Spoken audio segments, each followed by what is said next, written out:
Battle Boy. Destroy Troy by Charlie Carter. Agent Profile. Codename Battle Boy BB005. Real name Napoleon Augustus Smythe. Age 11 years old. Operation Battle Book. Controller Professor Juanita Purdue. Duty operate as a human data collecting device. HD CD. Directive to spy on the past. Survival gear Simul Skin, Battle Watch, The Helping Hand, HH version 5.2. Spying on the past, Battle Boy, Destroy Troy. Chapter 1. Napoleon was already outside the special reading room when the professor sent through a follow-up message on his battle watch. PS. Pre-op briefing needed before mission launch. Special reading room. Fantastic, he thought. A pre-op briefing usually meant the professor had some amazing new gadget to add to Skin, his body armour. He pressed his hand against the palm pad and the steel door hummed open. Welcome, Battle Boy 005, the door said. Napoleon stepped into the room and the door shut behind him. Hi, Skin, Napoleon replied. What's up? He rubbed his hands together and opened his palms.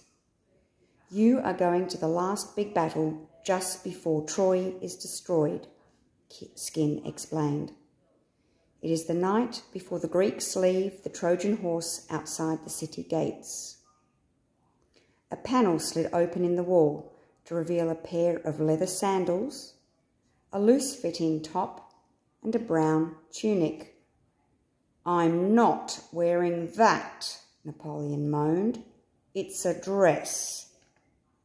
That's what young men and boys wore in ancient Troy, the professor said over the intercom.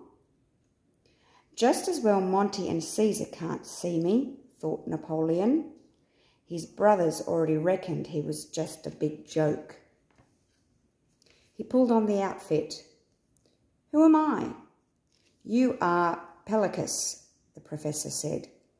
You are in Troy to collect the shield of your dead father.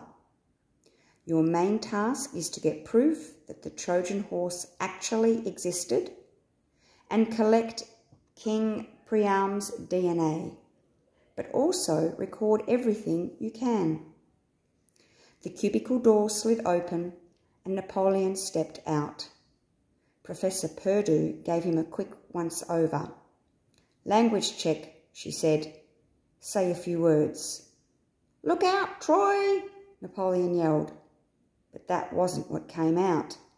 Skin immediately translated his words into ancient Trojan.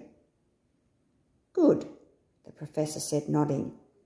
And now for your new gadget. She held up a skin-coloured glove. Mission brief. Destination, ancient city of Troy. Date, 1185 BC. Battle, the war between the Greeks and the Trojans. Mission objective, obtain proof that the Trojan horse was real and collect King Priam's DNA. That's it? Said Napoleon, unable to hide his disappointment. But isn't that the helping hand? Precisely, said Professor Purdue. Then I've seen it before. You showed it to me on my first day. That was the HH version 1.2. This is 5.2. It has some notable improvements. She handed the glove to Napoleon. Slip it on and I'll run through the main features. We don't have much time. The battle book is almost in Delta phase. B005 must enter the battle book now.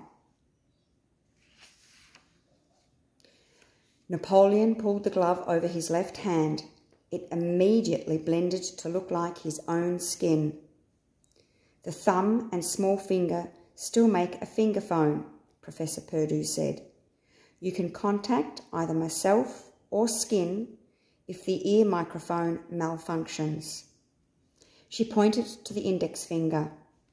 This has a Force 9 laser, while the middle finger shoots out a taser-like beam up to 50 metres. Handy, thought Napoleon. There's an eye in the third finger, which is perfect for spying around corners. And seeing through doors, thought Napoleon. Cool. The palm becomes an LCD screen that meshes with the one that you already have, continued the professor, but goes one step further. This screen can project holograms. Skin has several on file. Wow! Napoleon stared at his new hand. All that at my fingertips? However, there's a but, added the professor. Double H version 5.2 needs a lot of energy. You only use it when you have to, and only then in short bursts. Is that clear? Napoleon nodded. Shame. He'd love to zap Monty and Caesar with his middle finger. The professor pressed a button and a hatch opened in the wall. The battle book awaits. As Napoleon walked to the Tome Tower, she added one more thing. And please, BB, just stick to the mission. No bright ideas this time? Napoleon nodded, but kept his fingers crossed behind his back. A promise wasn't really a promise then. He stepped into the Tome Tower. Troy ahoy, he shouted, as the hatch slammed shut behind him.